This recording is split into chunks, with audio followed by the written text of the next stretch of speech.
جیسا کہ اسلام میں جمعہ عزت والا ہے، عیسائیوں کے لیے اتوار اور ہندوؤں کے لیے منگل، اسی طرح یہودیوں کے لیے ہفتے کا دن محترم تھا، مگر فرق اتنا ہے کہ اسلام میں صرف ان لوگوں پر جن پر جمعے کی نماز فرض ہے، جمعے کی پہلی اذان سے ختم نماز تک وہ دنیاوی کاروبار کرنا حرام ہے جو نماز میں دخل انداز ہوں۔ عورتیں، بچے، مسافر اور بیمار لوگ اس حکم سے علیحدہ ہیں کیونکہ ان پر جمعہ فرض نہیں ہے، لیکن یہودیوں اور عیسائیوں کے ہاں ان سارے دنوں میں دنیاوی کاروبار حرام تھے اور خاص کر شکار کرنا سخت جرم۔ موسیٰ علیہ السلام کے بعد یہ واقعہ پیش آیا کہ بنی اسرائیل کی ایک جماعت بحر قلزم کے کنارے شہر ایلا میں رہتی تھی جو مدینہ منورہ اور شام کے درمیان ہے۔ یہ لوگ مچھلی کے بہت شوقین تھے۔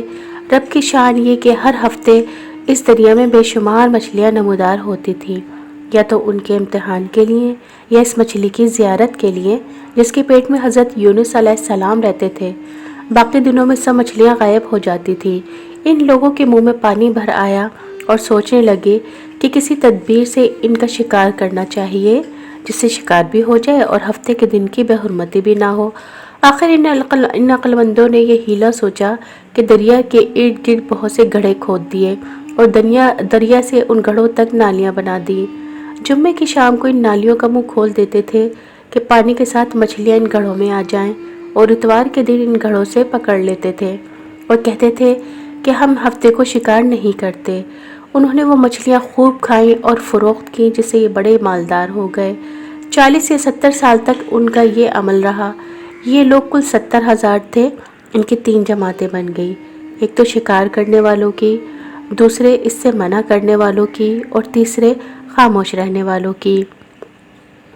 یہ لوگ کل 12,000 تھے، باقی سب شکاری۔ جب شکاریوں نے ان کی نصیحت نہ مانی تو انہوں نے اپنے اور ان کے درمیان ایک دیوار بنا کر شہر کے 2 حصے بنا دیے اور کہا ہم ان کے ساتھ نہ رہیں گے، ہم پر عذاب نہ آ جائے۔ یہاں تک کہ داؤد علیہ السلام کا زمانہ آ گیا۔ آپ نے ان کو شکار کرنے سے منع کیا اور فرمایا، اے بے وقوفو، قید کرنا ہی تو شکار ہے۔ جیسے کوئی ہرن کو جال میں پھانس لے، اس نے شکار کر لیا، کھائے یا نہ کھائے، اور کھائے تو آج ہی کھائے یا کبھی دوسرے وقت۔ غرض یہ کہ ہفتے کے دن تمہیں شکار کی ممانعت ہے، نہ کہ فقط ہاتھ میں پکڑنے کی یا کھانے کی۔ اس سے باز آ جاؤ ورنہ عذاب میں گرفتار ہو جاؤ گے۔ شکاریوں نے کہا، ہم تو بہت عرصے سے یہ کام کر رہے ہیں، اگر یہ برا ہوتا تو اب تک ہم کو امن کیوں ملتی؟ تب داؤد علیہ السلام نے دعا فرمائی جس سے رب کا غضب آ گیا، اور رات میں سب کے سب بندر بن گئے۔ جوان لوگ بندر اور بوڑھے لوگ سور بنا دیے گئے۔ ان کے عقل و حواس تو باقی رہے مگر ان کی قوت گویائی جاتی رہی اور جسموں سے سخت بدبو نکلنے لگی۔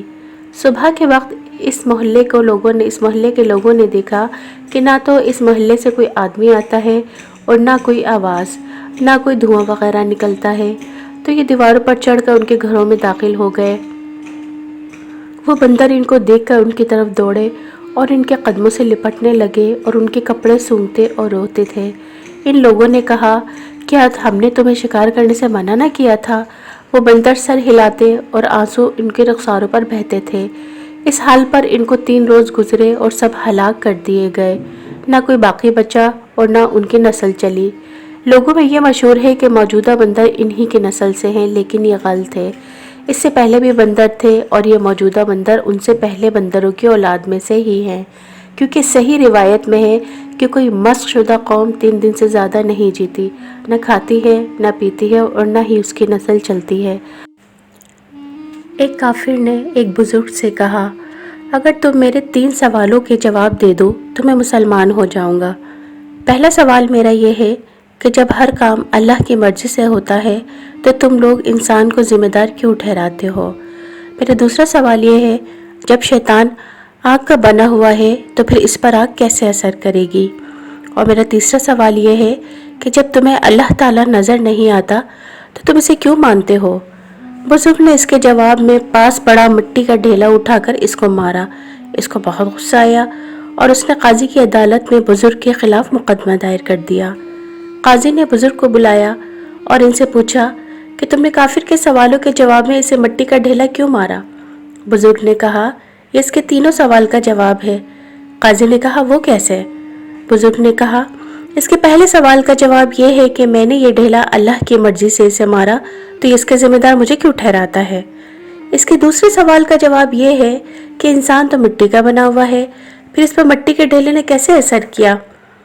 اس کے تیسرے سوال اور آخری سوال کا جواب یہ ہے کہ اسے درد نظر نہیں آتا تو اسے محسوس کیوں ہوتا ہے؟ اپنے سوالوں کے جواب سن کر کافر مسلمان ہو گیا۔ اگر آپ کو میری یہ معلومات اچھی لگی ہو تو پلیز لائک، شیئر اور سبسکرائب ضرور کر دیجیے گا۔